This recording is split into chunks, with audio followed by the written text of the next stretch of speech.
ఎట్లా ఉందన్న ఈ 3 సంవత్సరాల రేవంత్ రెడ్డి పాలన? దాదాపుగా ఇంకో 2-3 నెలలు అయితే 3 సంవత్సరాలు గడిచిపోతుంది. మరి ఎట్లా అనిపిస్తుంది? కేసీఆర్ ప్రభుత్వానికి రేవంత్ రెడ్డి ప్రభుత్వానికి వ్యత్యాసం ఏంటి? రేవంత్ రెడ్డి ప్రభుత్వంలో మనకి ఒక జరిగిన 6 గ్యారంటీలు కానీ, రైతు బంధువులు కానీ, వాటర్ మొన్న కొత్తగా వాటర్ది కూడా కాళేశ్వరంది కూడా తీస్తూ వాటర్ ఏదో ఒకటైనా ఫుల్ఫిల్గా ప్రజలకు అందరికీ అన్ని అందినాయి అన్నట్టు ఒక్క గ్యారంటీ అయినా ఫుల్ఫిల్గా అందరు ప్రజలకు తెలంగాణ మొత్తానికి అందినట్టుగా ఒక్కటి చూపించినా మేము దేనికైనా రెడీ. బీఆర్ఎస్ పార్టీ నుంచి మేము అడుగుతున్న క్వశ్చన్ ఇది ఒక్క గ్యారంటీని మన తెలంగాణ మొత్తం రాష్ట్ర ప్రజలకు అమలు చేసిన గ్యారంటీ ఏదైనా ఒకటి ఉంటే రేవంత్ రెడ్డిని చూపిమనండి. చెప్పాలా? మహిళలకు ఉచిత బస్సు, ఇంద్రమ్మ ఇండ్లు, తెల్ల రేషన్ కార్డులు, సబ్సిడీ గ్యాసు, ఉచిత సబ్సిడీ గ్యాసు, ఉచిత కరెంటు, సో మళ్ళా 2500, 4000 పెన్షను, 6000 పెన్షను, ఇవన్నీ కూడా ప్రభుత్వం, రాష్ట్ర ప్రభుత్వం ఇస్తుంది.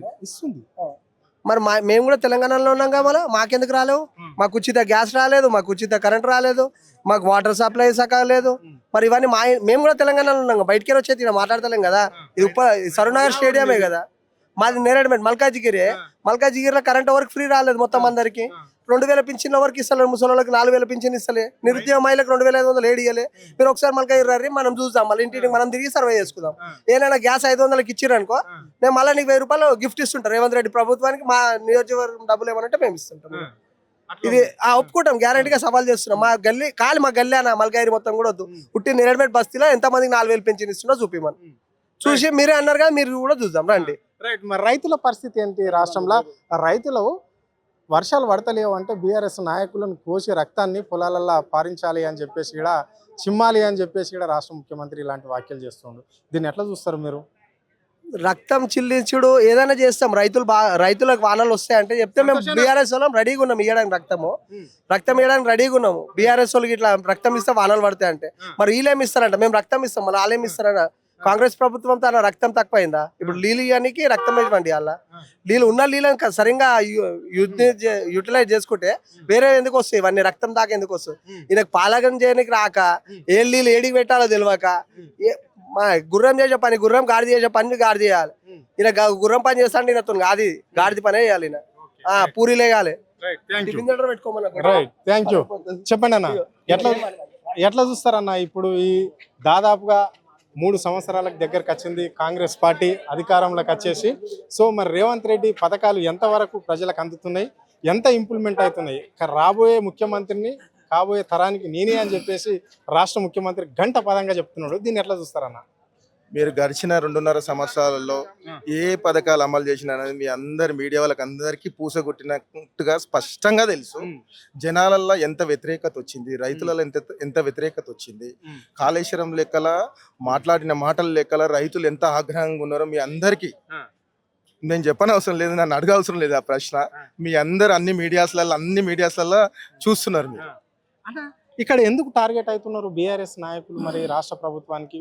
అంటే బీఆర్ఎస్ నాయకుల పైన కేసులు, యువ నాయకుల పైన కేసులే, విద్యార్థి నాయకుల పైన కేసే, దాదాపుగా గ్రామాలలో ఉండే కార్యకర్తల పైన కూడా కేసులు నమోదవుతున్నాయి. అంటే ఈ రాష్ట్రంలో అనేక పార్టీలు ఉన్నాయి, బీజేపీ ఉంది, బీఎస్పీ ఉంది, వామపక్షాలు ఉన్నాయి, టీడీపీ కూడా ఉన్నది. మరి వాళ్ళందరూ టార్గెట్ కాకుండా కేవలం మీరెందుకు కనిపిస్తున్నారు ఈ ప్రభుత్వానికి? మెయిన్ ఎత్తి పొడిచి అడిగే నాయకుడు లేక, అడిగే ప్రభుత్వం లేక, మా కేసీఆర్ చేసిన సైన్యం లెక్క తట్టుకోలేక ఈ యొక్క ధోరణి విధంగా ఆయన కేసులు నమోదు చేస్తున్నాడు. ఆయన ఎత్తి చూపిన ప్రతి ఒక్క నాయకుడికి, మా బీఆర్ఎస్ నాయకునికి జైలు పాలు చేయాలని ఒక కంకణం కట్టుకున్న ముఖ్యమంత్రి ఈ రేవంత్ రెడ్డి. రైట్. మరి ఎందుకన్నా ఇక్కడ కేవలం బీఆర్ఎస్ వాళ్ళను, అంటే చాలా మంది ముఖ్యమంత్రులను మీరు చూసుంటారు, దాదాపుగా 5-6 మంది, అంటే ఇంకా ఎక్కువ చూడకపోయినా 5-6 మంది ముఖ్యమంత్రులను మీరు చూసుంటారు. ఏ ముఖ్యమంత్రి అయినా ఇలాంటి లాంగ్వేజ్ మాట్లాడతాడా? అంటే ప్రతిపక్ష నాయకుడు చావును కోరుకొని ముఖ్యమంత్రిని ఎప్పుడన్నా చూసారా మీరు? మేము ఎప్పుడు చూడలేము, ముందు తరాల వాళ్ళు కూడా చూడకపోవచ్చు, ఇంతకు ముందు వాళ్ళు కూడా చూడకపోవచ్చు. ఈయన మాట్లాడిన ధోరణి కానీ, ఈయన చేసే చేష్టలు కానీ, ఈయన వర్క్ ఓరియంటెడ్గా ఈడ కనిపించట్లేదు. ఎంతసేపు మా బీఆర్ఎస్ ప్రభుత్వాన్ని విమర్శించుకుంటూ డైవర్షన్ పాలిటిక్కే ఈయనతోనైతే తప్పితే ఈయన ఒక పని కానీ, చేత కానీ ఏ పని చేయని పరిస్థితి ఈ ధోరణి మన రేవంత్ రెడ్డి నడుస్తుంది. రైట్. మరి ఇంకో విషయానికి వస్తే ఇక్కడ రేవంత్ రెడ్డి అంటున్నాడు ఎర్రవల్లి ఫామ్ హౌస్ లో పశుపతిని బంధించిన అని చెప్పేసి కేసీఆర్ అని అంటున్నాడు. మరి దీన్ని ఎట్లా చూస్తారు? అరుంధత్ సినిమాలో ఎట్లయితే సోన్ సూద్ను అనుష్క బంధిస్తుందో నేను కూడా అలాగే విధంగా ఎర్రవల్లి ఫామ్ హౌస్ లో బంధించిన కేసీఆర్ ను అని చెప్పేసి అంటున్నాడు. మరి ఈ వాక్యాలను ఎట్లా చూడొచ్చు? ఇలాంటి ఉదాహరణలు తీసుకొని మాట్లాడడం ఎంతవరకు కరెక్ట్ ఈ రాష్ట్ర ముఖ్యమంత్రి? వచ్చే రోజుల్లో పశుపతి ఎవరైతారో మీ అందరూ స్పష్టంగా జనాలల్లా చూస్తారు మీరే. పశుపతి రేవంత్ రెడ్డి అవుతాడా, మా నాయకుడు కేసీఆర్ అవుతాడా, ఇంకొక నాయకుడు ఎవరన్నా అవుతారా, మీరు స్పష్టంగా మీరే రాబోయే రోజుల్లో చూడబోతున్నారని నేను అనుకుంటున్నాను. చివరిగా చెప్పండి అన్న, ఇప్పుడు వచ్చేది జిహెచ్ఎంసీ ఎన్నికలు ఏ విధంగా ఉండబోతుంది? మరి కాంగ్రెస్ బీఆర్ఎస్ బీజేపీ లేదా బీజేపీ కాంగ్రెస్ మధ్యలో ఉండబోతుంది? మాకు కాంగ్రెస్ ఎప్పుడు కూడా అపోజిషన్ పార్టీ అనుకోవట్లేదు మేము. ఇప్పుడు వచ్చిన ప్రభుత్వం కూడా అది అనుకోకుండా వచ్చిన ప్రభుత్వం. జిహెచ్ఎంసీ ఎలక్షన్లో మాత్రం కంపల్సరీ బీజేపీ బీఆర్ఎస్కే ఉంటుందని మేము అనుకుంటున్నాం. ఎందుకంటే ఇదివరకు కూడా కాంగ్రెస్కి ఎన్ని సీట్లు ఉన్నాయండి? 3 సీట్లు మాత్రమే ఉన్నాయి. జిహెచ్ఎంసీల ఎలక్షన్ లెక్కల ఇప్పుడు పోయినా కూడా మా ధోరణి లెక్కల మేము అనుకునే సిస్టంలో బీజేపీ బీఆర్ఎస్కు మాత్రమే ఉంటుంది. చెప్పండి అన్న, ఎట్లా చూస్తారు మరి ఇక్కడ? చెప్పండి అన్న, ఎట్లా చూస్తారన్న మరి ఈ రేవంత్ రెడ్డి సర్కార్ పాలనను, ఆయన వ్యాఖ్యలను ఏ విధంగా చూడాలి? మరి ఇంతమంది నిరుద్యోగులకు ఇస్తున్న హామీలన్నీ ఇచ్చినట్లన్నా, సో మరి ప్రజలకు ఇచ్చిన హామీలు కూడా ఇచ్చినట్లన్నా ఈ రాష్ట్రంలో? ఈరోజు రాష్ట్రంలో ఏం జరుగుతున్నది అంటే తుగ్లక్ పాలన జరుగుతా ఉంది.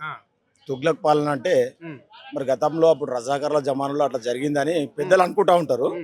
అదే ఈరోజు జరుగుతూ ఉన్నది రాష్ట్రంలో. ఈరోజు నిరుద్యోగులకు నువ్వు ఒక్కొక్క శాఖల కొన్ని వేల ఉద్యోగాలు పెండింగ్లో ఉండిపోయినాయి. అదే ఈరోజు కానీ బీఆర్ఎస్ గవర్నమెంట్ కానీ ఉంటే లక్షల ఉద్యోగాలు ఈరోజు పిల్లలకు అందరు కూడా యువతకు వచ్చి ఉండేటివి.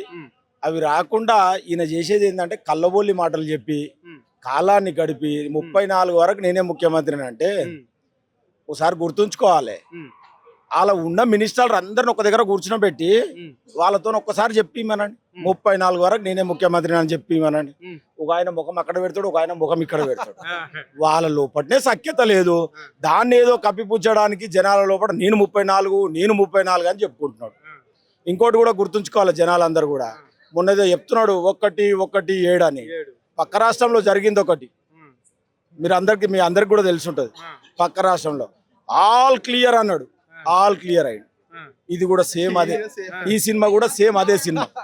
అది తెలంగాణ ప్రజలందరూ గుర్తుంచుకున్నారు. వారు చెప్పే సమాధానము రేవంత్ రెడ్డి పోస్టర్ మీద కూడా కనిపించకుండా పోయే విధంగా ఉంటుంది. కేవలం బీఆర్ఎస్ నాయకులే ప్రజాప్రభుత్వాన్ని బదలాం చేస్తున్నారు తప్ప ఎవరు కూడా ప్రజలు 90%కి కాంగ్రెస్ వైపే మొగ్గు చూపుతున్నారు.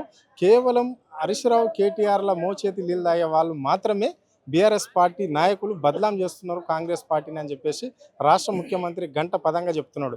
వాళ్ళ ముగ్గురిని ఓడగొట్టడమే, ఆ కుటుంబాన్ని, ఆ కుటుంబంతో ఉన్న అనుసంధానంగా ఉన్న వాళ్ళని అందరినీ ఓడగొట్టడమే కాంగ్రెస్ లక్ష్యంగా పెట్టుకున్నది. ఒక్క సీటు కూడా గెలవని అని చెప్పేసి రాష్ట్ర ముఖ్యమంత్రి అంటున్నాడు. ఇప్పటికీ 3 ముఖ్యమంత్రులు పోయారు. కేసీఆర్ గారిని ఓడగొడతా అని చెప్పిన వాళ్ళు 3 ముఖ్యమంత్రులు పోయారు. ఆ 3 ముఖ్యమంత్రుల్లో ఏ ఒక్కరు ఓడగొడితే ఈరోజు తెలంగాణ వచ్చేది కాదు, మనం ఇట్లా ఉండేటోళ్ళం కూడా కాదు. అంటే వాళ్ళతోనే వీళ్ళ గురువు అని చెప్తా ఉంటాడు ఈయన అప్పుడప్పుడు. వైఎస్ రాజశేఖర రెడ్డి గారు మా గురువు అంటాడు.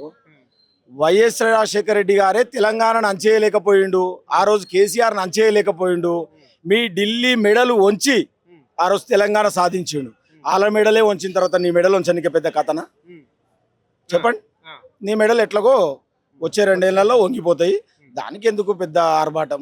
మోదాడేయని పొటేలినా వేస్తారు మోదాడు. ఇంకో 2 సంవత్సరాల్లో మోదాడు వేసిన తర్వాత చెట్టు కట్టేస్తే ఇంక అక్కడనే ఇంకా బయటికి వెళ్ళేది ఉండదు. ఇక